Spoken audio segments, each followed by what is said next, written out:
Hi, everybody. Today's guest is Gayle Tong from Enrichment Coaching. That's enrichmentcoaching.co.uk. Hi, Gayle. Thanks so much for coming on to the Small Business Heroes podcast. How are things with you at the moment? Yeah, good. Thanks for having me. Yeah, they're okay. So it's such weird times, isn't it? Mm. And I think nobody could have predicted that we would be in this situation all for so long, I guess. Mm. So yeah, things are okay. I'm certainly not as busy as I was, but I've got some stuff going on that's keeping me ticking over, which is nice. Yeah, excellent. Okay, well, thank you for that. And talking of being busy, can you tell us about your business? Sure, yeah. So Enrichment Coaching was born last July, and I focus on clarity and courage coaching for confidence, which is quite a bold statement. But what I do is I work one-to-one with small businesses or senior business leaders in corporates who want to sort of get clarity on their way forward. They're a little bit stuck, maybe in their comfort zone or in a rut, and don't know how to get out of it. So I help them to get a bit of clarity to move forward. And then we focus on courage, because courage is the thing that helps you to take action on that way forward. And then the final thing is we watch your confidence grow. So that's how it works, and that's how it's been working with people. So so that's kind of what I've been doing for the last, well, I suppose it's about 10 months now. It's gone so quickly. Right. Are you enjoying it? Yeah, I love it. There's no going back, is there? Once you Mm. work for yourself, you come out of a corporate business. There's no turning back. And I spent 12 years at the same business, where I was really lucky that I looked after the learning and development function. So coaching had always been part of my remit, if you like, but not formally. And as time went on and I'd been exposed to loads of stuff, I had loads of great opportunities, lots of learning. And I love learning as well. That sounds really stupid. I love the process of learning, not necessarily the outcome, but the process of learning. And so coaching was something that I loved because I knew it was transformational. I could see how people fell in love with it, or they had that light bulb moment that made them go, oh my God. And so I think that I then went off and got qualified as a coach, which Right. brought me to where I am now. Excellent. I was wondering if you could, could tell us, how do you actually help people build their confidence? What's the actual process for that, for encouraging them into being more, courageous and all that sort of thing? Yeah, it's interesting, isn't it? Because confidence is what I find is a lot of people come to me and they'll say, oh, I just wish I was a bit more confident, or I just wish I had a bit more confidence to do that. And often I start with the question that says, well, what does your confidence look like? Because what my version of confidence is will be very different to your version and to somebody else's. So we'll always start with understanding, well, what their overall goal is. So what do they want to achieve through having more confidence? But actually, what does that look like? And in some cases it's around managing the inner critic, so the voice in your head that might tell you that you can't or shouldn't, or you'll be rubbish at that, to 60-second sales pitch. Find me somebody that actually loves doing those, or gets it right every time, to someone who might be going into a meeting and doesn't have the confidence because there are intimidating characters in the room. So we'll always start with understanding, what does that confidence look like to you? Because it doesn't always mean that you're the person that sits cowering in the side of the room. I mean, I might come across as being quite confident, but there are times where actually I'm just absolutely not. Right. Yeah. For me personally, I've done loads of presentations and worked in many different environments. For me, my confidence is really based on knowing what I'm talking about. I think if I really know what I'm talking about, I really understand the problem that we're dealing with, that is for me a secure foundation to get up and do pretty much anything in front of anybody, really. No, Yeah, but it's really absolutely. interesting, and it's something that's really vital for people, because fear can absolutely knacker people, basically. And Oh, yeah, and absolutely, and there'll be different situations. So similar to what you've just said, one of my clients has said, "Oh, I feel that whilst I'm still nervous, I'm quite confident standing up in front of a room full of people, and my challenge to her would be, okay, so what can you take from that where you feel really confident into a situation where you don't? Because I might challenge you to say, but actually that's your comfort zone, because you found your comfort zone and you know where you're really good. And knowledge sometimes is a big blocker to confidence. A knowledge gap can, really, if you have or you feel you have a knowledge gap, that can be a real blocker to confidence. One of the ways I actually built my confidence was when the pubs were open in those glorious days in the past. I started doing open mic in pubs with sort of singing and playing guitar. Wow! I remember the first time. You. Yeah, well, the first time I got up, I remember going completely blank and beginning the song, and then I noticed I was suddenly finishing the song, or two songs. And I was pretty shaken, but gradually it got to be really, really good fun, just being exposed even to a pub where half the people kind of think you're a bit of a comedy act or something, and the other half are a bit drunk. It was a really good thing for me personally. So I'm not saying you should recommend that to your clients, but no, but you say that, but you draw confidence from that, don't you? Because it's about how you feel. It's about how you're getting confidence back from the audience. And I think in a learning and development environment, that's where I got that from, because you're getting that feedback from people that kind of builds it. And one of my favorite sayings is, confidence is like a muscle, and the more we work on that muscle, the stronger it becomes. Yeah, no, that's great. Confidence is like a muscle. That's excellent. So, talking about confidence and courage, I was wondering if you could tell us one of your biggest business challenges that you faced and overcame.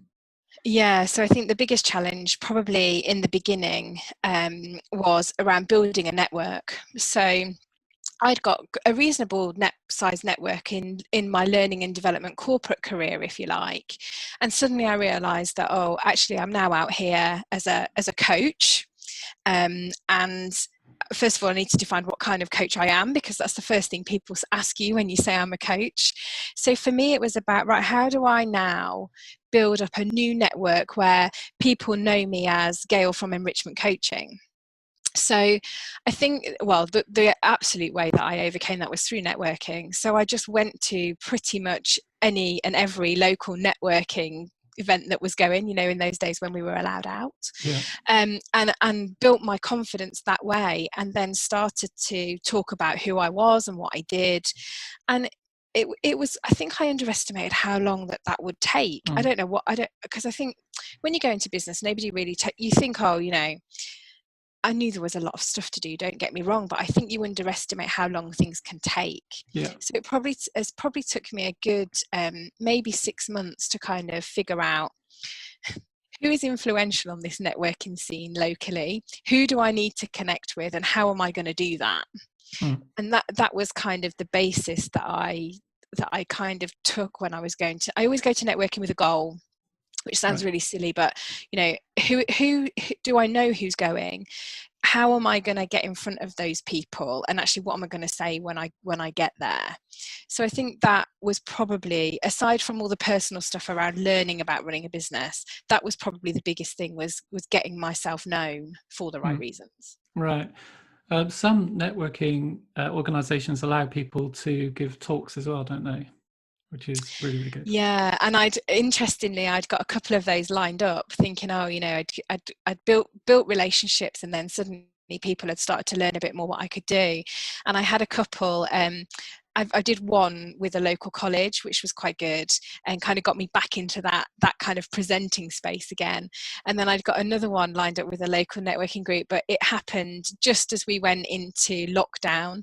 And so that didn't go ahead. And actually the guy did say to me, you can do it online, and you think, actually I would, and now I probably would have said yes, but I just thought, if that goes wrong, because I'm not prepared, and it's quite a big group, I felt like I was at the start of my people getting to know me a bit better. I didn't want it to all go horribly wrong, and then to just then remember me for that. Yeah. So actually, you probably could say I should probably have taken a bit of my own advice and stepped out of my comfort zone and done that one, but I didn't. I chickened out. Right.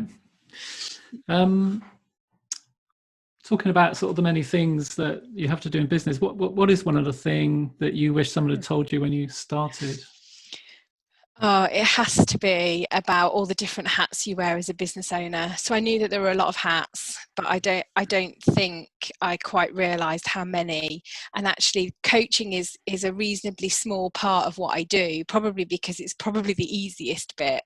So I think around, the social media, finding a decent accountant, think all of those things that come with running a business, all the letters that you get from the tax office when you set up a limited company, understanding all of that, it was definitely all the different hats that you have to wear. I think again, I probably underestimated.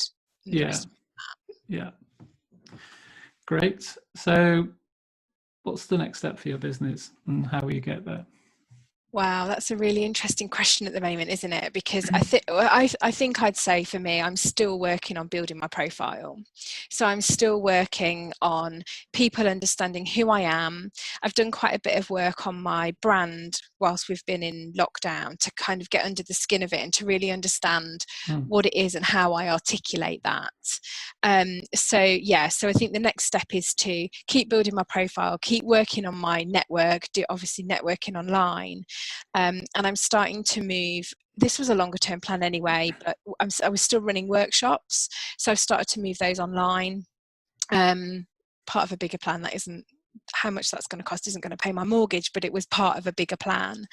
And I'm literally just keeping going. That's how I'm going to get there. I'm quite self-motivated, so I'm keeping pushing forward, but equally I'm not putting too much pressure on myself, because at the moment, you could just get so hung up on what will and won't happen. Control the controllables is also another favorite saying of mine. Right. And that's what I'm trying to do at the moment. Control the controllables. That's a great one. Yeah.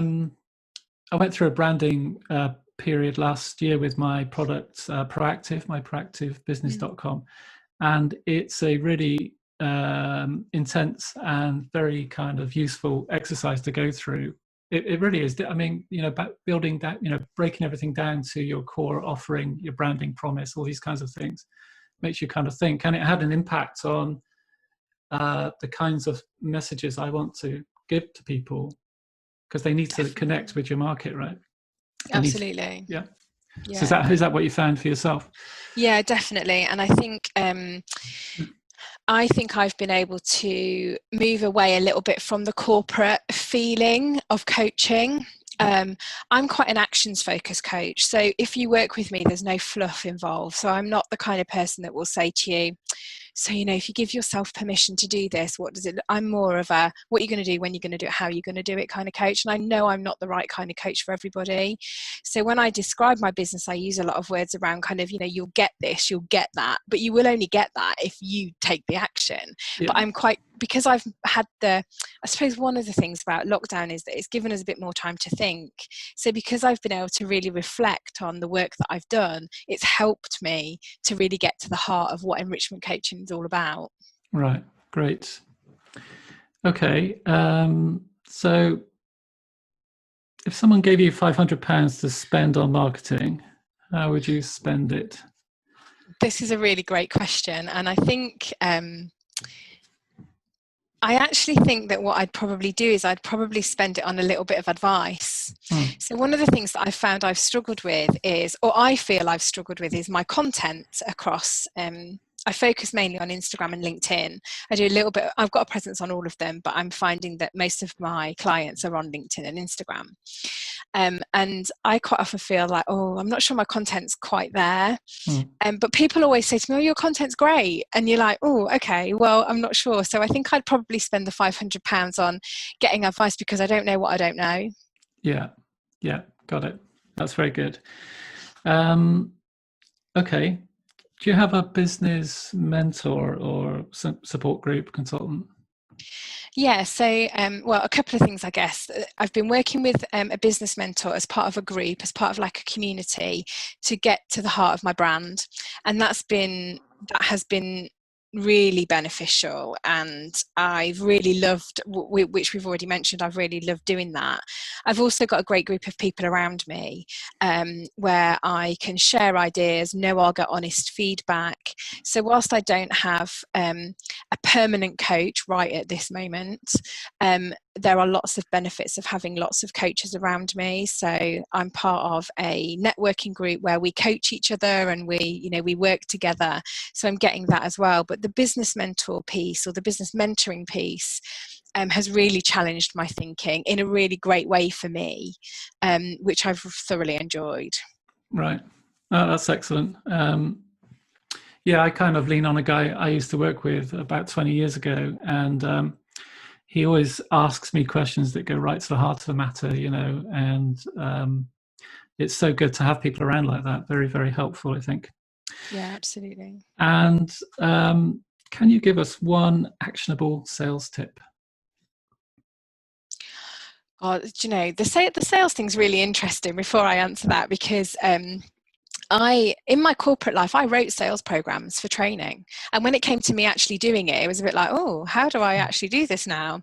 But I think for me, and I wouldn't say it's a direct sales tip, but I would say it's around networking and building relationships. Right. So I firmly believe that networking is not actually about sales. It's about building this kind of know, like, and trust relationship with your network, and that if you work on building those relationships, naturally the sales will come. So I think my tip would be and networking is where I've got most of my business, most of my clients from. Right. So I think that it's about, don't go in to sell yourself, go in and build those relationships with those people, get to know them, because particularly in coaching, people buy people. So some of my clients probably couldn't even name my business, which I might need to think about, but because they're bought into me as a coach as opposed to what my business is. Yeah. No, that's excellent. Thank you very much for all of that contribution. That's really, really good. Thanks for being our guest. And what's the best way for people to contact you? Yeah, so I'm on all the social platforms. So my website is enrichmentcoaching.co.uk, and all of the links are on there, all of my contact details. My email is simply gayle@enrichmentcoaching.co.uk, and that's Gayle, just to be a little bit different. But I'm also on Instagram, enrichment_coaching. I'm on LinkedIn, you can find me, Gayle Tong, and I'm on Facebook, Enrichment Coaching. I'm also on Twitter, Enrich Coach. So if you want to get in touch, contact me on any one of those platforms or directly from my website. Okay, Gayle, that's great. Thanks so much. Nice to meet you. Thanks for having me.